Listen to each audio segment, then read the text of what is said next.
Welcome back to another video. In today's video, I'll show you how to verify account in SoFi 2026. First, make sure you have an account created. If you don't, sign up through the SoFi website or mobile app. Once your account is ready, log in and go to your dashboard.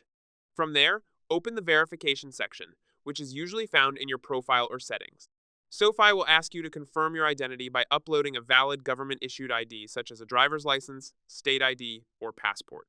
After that, you may also be required to provide additional information like your social security number and address to meet security and regulatory requirements. Make sure your ID photo is clear, well lit, and not expired because blurry or invalid documents may be rejected. After submitting your information, SoFi will review your details, and the verification process usually takes a few minutes, although in some cases it may take longer. Once your account is verified, you will get full access to SoFi services, including banking, investing, and lending. To keep your account secure, always use a strong password, enable two-factor authentication, and regularly monitor your account activity. By following these steps, you can safely and easily verify your SoFi account. That's it! If you found this video helpful, don't forget to like and subscribe.